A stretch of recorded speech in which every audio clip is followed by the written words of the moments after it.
Click to subscribe to our channel. We're posting lots of new videos all the time.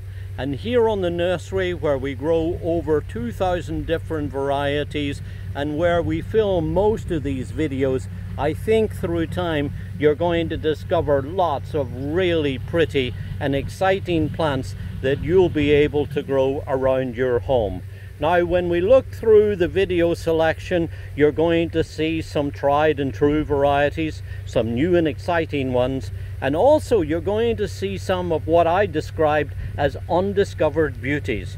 And here is a beautiful form of Caryopteris, a bluebeard, or blue Spirea as they're commonly known, that I think I would definitely class as an undiscovered beauty, because this is a terrific plant that's easy to grow and puts on a wonderful show with its beautiful white and mint green variegated foliage. Now, because it's grown mainly for the foliage, it does have little blue flowers that it carries in August time, but they're not really showy compared to the foliage.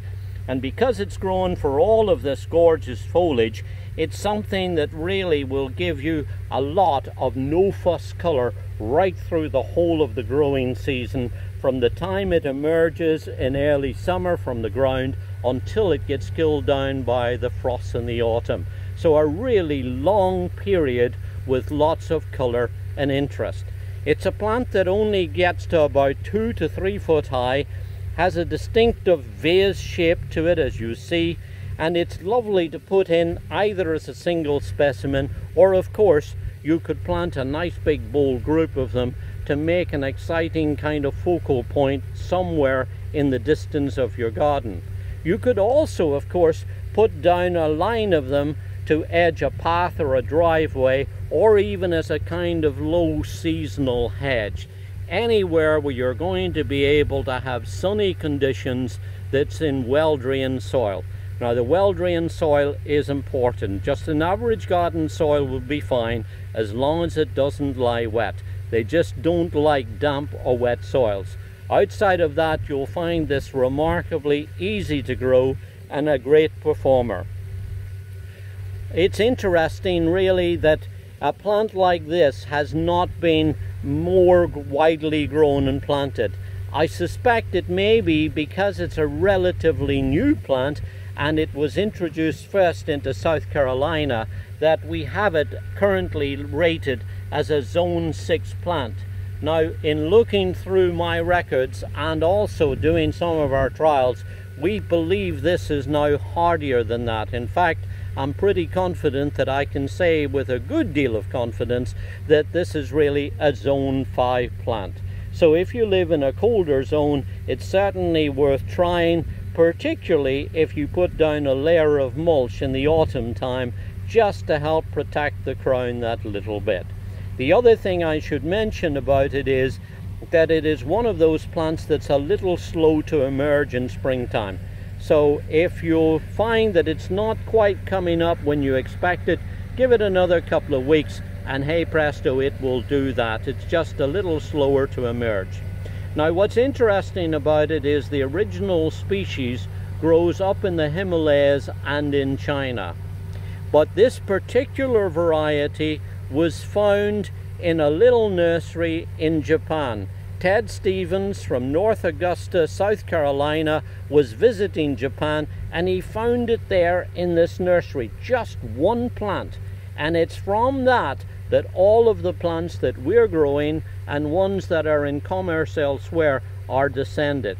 So thanks to Ted and his observant eye, we now have this really incredible, easy to grow plant that we can enjoy in our gardens.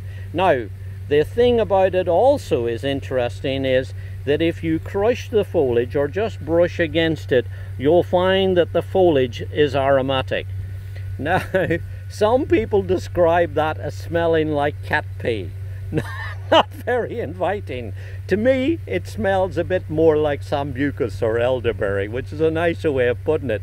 But the important thing to mention about this is because it has that aromatic foliage, it's normally not bothered by deer and rabbits and things like that. So if you're troubled with deer in your garden, this is definitely a plant that you don't need to worry about. The only other thing I just want to mention is that with all variegated plants, occasionally you might get a little bit of reversion. That's where you'll see a shoot like this one suddenly just come out that's all green. If you see that happening, then just go in with a pair of pruners and snip it out, and you'll be able to keep your plant variegated so that it's able to give your display on through. The green parts grow stronger than the variegated ones, and so while it's not a big deal, it is important to take it out if you notice it, because that way you'll be able to keep your plant nice and colorful. One of the things about this variegation is that it's remarkably stable. I just found that little bit of green on the plant, but as you look through here, you'll see all the other plants really don't have any green on. So it's not, as I say, a big deal, but it's something that I wanted you to know about. So in summary, here is an herbaceous perennial type of bluebeard, bluebeard or blue Spirea Caryopteris, one that grows 2 to 3 foot high. It's nice and hardy, it's drought tolerant once it gets established, it attracts pollinators, I didn't mention that, but also the big thing is that it's not bothered by deer and it's easy to grow, and I think you're really going to enjoy growing it in your garden. This is Caryopteris Snow Fairy.